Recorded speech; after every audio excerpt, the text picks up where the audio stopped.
Zwitter coaching में आप सबका स्वागत है। और नीट का रिज़ल्ट निकल चुका है।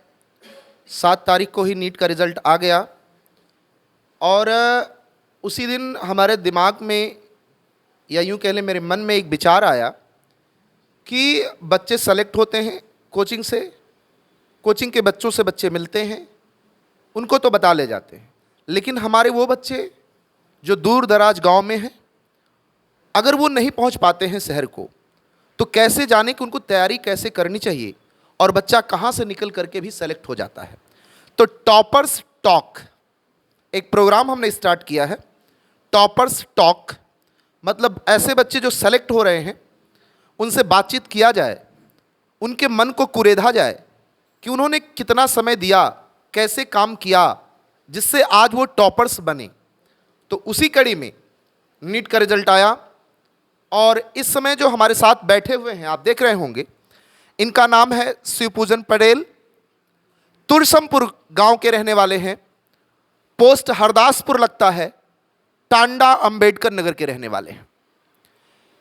ये इंटर की इन्होंने पढ़ाई विवेकानंद शिशुकुंज सीनियर सेकेंडरी स्कूल से किया, एनटीपीसी टांडा अंबेडकर नगर।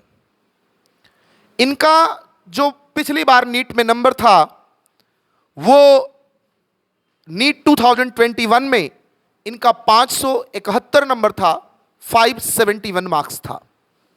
और खुशी की बात यह है कि जो अब की बार इनका नंबर है नीट 2022 में, यानी इस सेशन में जो नीट का रिजल्ट जो 7 तारीख को आया है उसमें इनका नंबर है 632 नंबर है और इनकी जो रैंक है 8794 ऑल इंडिया रैंक है।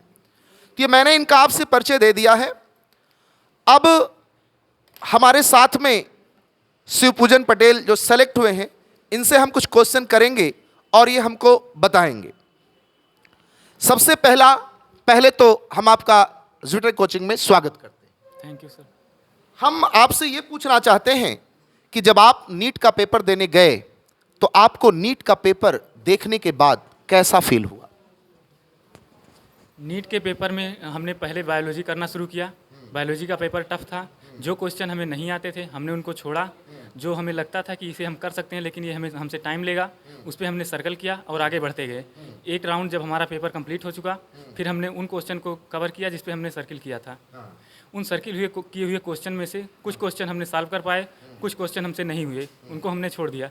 फिर हमने केमिस्ट्री पे शुरू किया, केमिस्ट्री को हमने सॉल्व किया। केमिस्ट्री में भी कुछ क्वेश्चन सॉल्व हुए, कुछ नहीं सॉल्व हुए।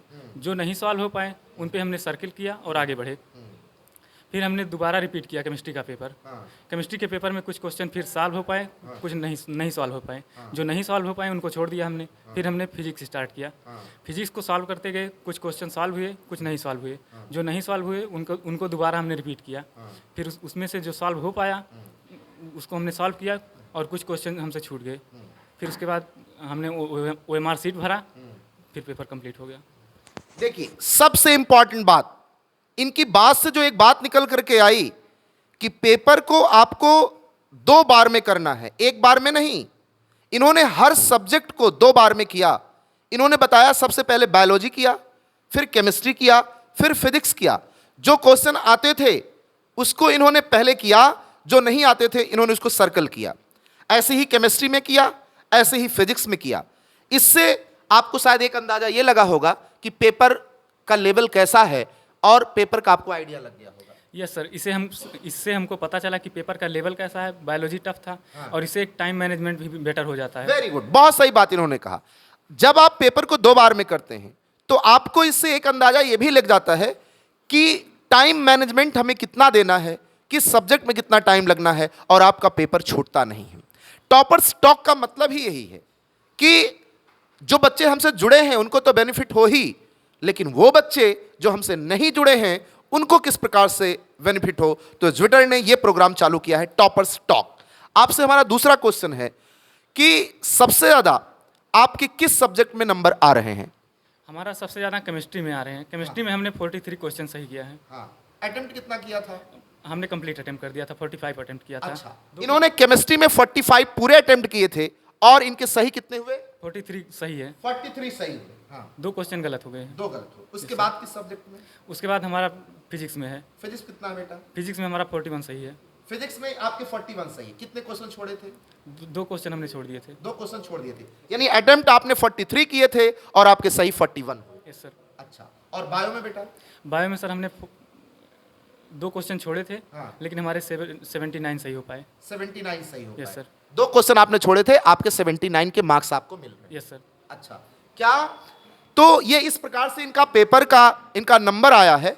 इन्होंने पहले जो है बायोलॉजी अटेम्प्ट किया था, फिर केमिस्ट्री, फिर फिजिक्स, और इन्होंने अपना नंबर बताया।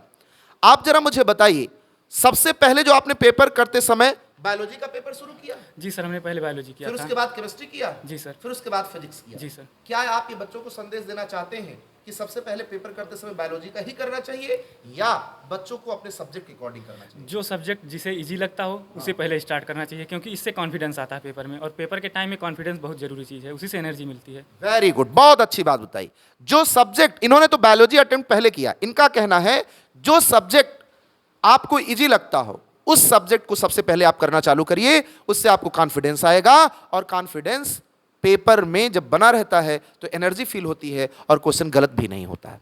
आपसे शिवपूजन जी हमारा अगला क्वेश्चन है कि तैयारी करते समय बच्चों को किन किन बातों का ध्यान रखना चाहिए, इसको आराम से बताएं। सर जी, तैयारी करते समय तो हमें पहले अपने हेल्थ पे ध्यान देना चाहिए, क्योंकि हेल्थ सही रहेगा तभी हम पढ़ाई कर पाएंगे। और उसके बाद आती है टाइम मैनेजमेंट। हमारा टाइम शेड्यूल कैसा होता है दिन का, पूरे दिन हम क्या करते हैं, और कोचिंग के बाद हम कितना टाइम निकाल सकते हैं सेल्फ स्टडी के लिए। सेल्फ स्टडी से ही इम्प्रूवमेंट होता है। कोचिंग तो सभी कर रहे हैं। और घूमना टहलना? जी सर, उसको हम थोड़ी देर के लिए रोक दें, क्योंकि तैयारी हमें कुछ ही समय के लिए करनी है, उसके बाद तो फिर हम टहलते घूमते ही रहेंगे।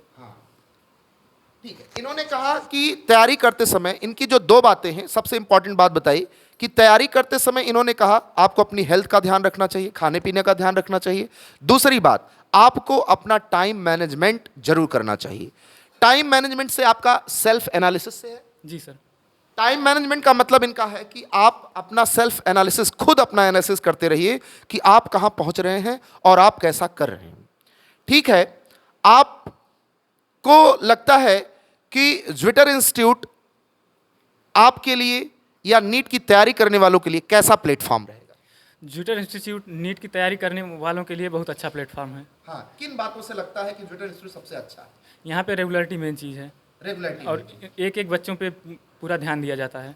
हाँ, ये तो थोड़ा हमारे फेवर की बात हुई।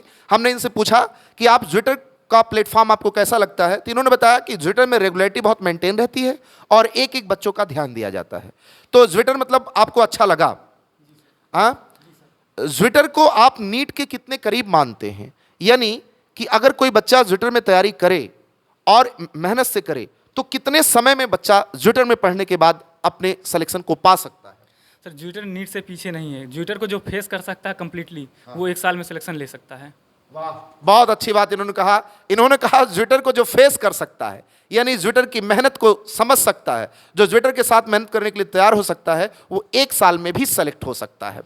चलिए, हमें आपसे एक बात और करनी थी कि बहुत सारे बच्चे ऐसे होते हैं कि जब वो तैयारी करने के लिए आते हैं तो बहुत सारे बच्चों के संपर्क में आ जाते हैं।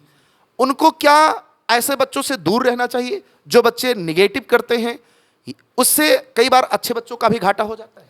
सर, हमें उस कंप्लीट इन्वायरमेंट को एलिमिनेट कर देना चाहिए, जिससे हमारा जो हमें डिस्ट्रैक्ट करते हैं, चाहे वो हमारा दोस्त ही क्यों ना हो।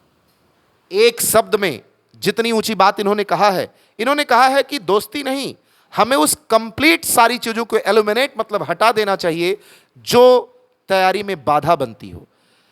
इन्होंने कहा कि हर उस चीज को हटा देना चाहिए तैयारी के दौरान जो तैयारी में बाधा बनती हो। और यह बात सही है, अगर आप मेडिकल की तैयारी कर रहे हैं तो आपको हर वो चीज हटा देना चाहिए जो तैयारी में आपको बाधा बनती हो। आपसे मेरा क्वेश्चन यह है कि क्या ज्विटर इंस्टीट्यूट लखनऊ हजरतगंज में आरके प्लाजा में है? ये कोर्स कंप्लीट करने के लिए इसका कैसा फोकस रहता है? ज्विटर इंस्टीट्यूट का कोर्स हजरतगंज में सबसे पहले कंप्लीट होता है। और यहाँ रिवीजन भी हो जाता है टाइम पे रिवीजन भी हो जाता है। जी सर, और टेस्ट तो होते ही रहते हैं। टेस्ट होते रहते हैं। जी सर। हाँ, इसी में मेरा आपसे अगला क्वेश्चन है, ज्विटर इंस्टीट्यूट लगातार टेस्ट कराता है, तो वो टेस्ट पेपर का आपको पैटर्न कैसा लगता है? क्या ज्विटर के टेस्ट को करने के बाद किसी और टेस्ट की जरूरत पड़ती है? खुल के बताइएगा, कोई दबाव नहीं, अच्छे से। ज्यूटर इंस्टीट्यूट का टेस्ट नीट के लेवल का होता है। और नीट यहाँ और टेस्ट यहाँ पे टाइम पे होता है। और टेस्ट का एनालिसिस भी किया जाता है। और ज्यूटर के टेस्ट के साथ और किसी टेस्ट सीरीज की जरूरत नहीं है। अगर मतलब इससे इनका एक और मतलब भी निकल के आता है कि आप जहां भी पढ़ रहे हैं, जैसे भी पढ़ रहे हैं, आप एक ही टेस्ट सीरीज ज्वाइन करिए। कई टेस्ट सीरीज ज्वाइन करने से आपका घाटा ही होता है, लाभ नहीं होता है। बहुत अच्छा। और अगर आपसे मुझे इतना कहना है कि अगर कभी किसी बच्चे का रिजल्ट पॉजिटिव ना रहे, मान लीजिए आप तो सेलेक्ट हो रहे हैं, आपको ढेर सारी बधाई कोचिंग की तरफ से है, ढेर सारी शुभकामनाएं हैं, लेकिन अगर किसी बच्चे का रिजल्ट पॉजिटिव ना रहे तो उस बच्चे को क्या करना चाहिए और अपने आप को उसको कैसे मैनेज करना चाहिए? सर पॉजिटिव निगेटिव कभी कभी सबके साथ होता रहता है। लेकिन अगर रिजल्ट निगेटिव तो उससे बहुत ज़्यादा घबराना नहीं चाहिए, उससे भी सीख लेना चाहिए। क्योंकि निगेटिव है तो इसी से पॉजिटिव होगा। मेहनत करेंगे तो पॉजिटिव होगा। पॉजिटिव होगा, उसके लिए मेहनत करना चाहिए। उसके लिए मेहनत करना चाहिए। निगेटिव चीज़ों को इग्नोर करना चाहिए। नेगेटिव चीजों को इग्नोर। क्या एक साल अगर मान ली किसी का सिलेक्शन नहीं हो रहा है तो छोड़ करके दूसरे कोर्स में जाना चाहिए, या उसको फिर से दोबारा नीट की तैयारी के लिए तैयार होना चाहिए? अगर एक बार सिलेक्शन नहीं हुआ तो दूसरे कोर्स में नहीं जाना चाहिए। क्योंकि सिलेक्शन करना तो हम ही ने स्टार्ट किया है, और हम अगर अपनी बातों को नहीं मानेंगे तो फिर आगे क्या कर पाएंगे? दूसरे में जाएंगे, वहाँ भी यही होगा। बहुत अच्छी बात इन्होंने कहा, बहुत ही ज़्यादा अच्छी बात कि आपने ही तो सेलेक्ट किया कि आप नीट की तैयारी करेंगे, और आज आप एक ही बार में हार मान ले रहे हैं।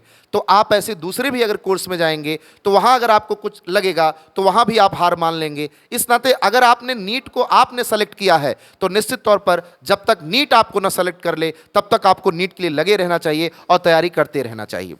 एक क्वेश्चन और है कि मेडिकल की तैयारी बहुत सारे बच्चे मुझसे पूछते हैं, गार्जियन भी पूछते हैं, नीट की तैयारी कब से चालू कर देना चाहिए, कब से शुरू कर देना चाहिए बच्चों को तो जल्दी उनको रिजल्ट मिल सकता है? एक्चुअली सर नीट तो 12th लेवल का एग्ज़ाम है। 12th थोड़ा डीप आता है। अगर इसकी तैयारी हम 11th से शुरू कर दें, फाउंडेशन बैच से शुरू कर दें तो ये बेटर होगा।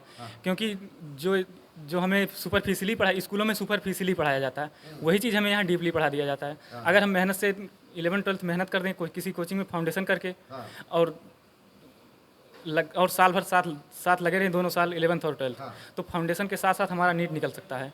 अच्छा, आपका मतलब ये कहना है कि अगर कोई नीट की तैयारी शुरू करना चाहता है तो अगर 11th से करे तो ये ज़्यादा बेहतर होगा नीट की तैयारी के लिए और रिजल्ट भी जल्दी मिल जाएगा, आप ये कहना चाहते हैं?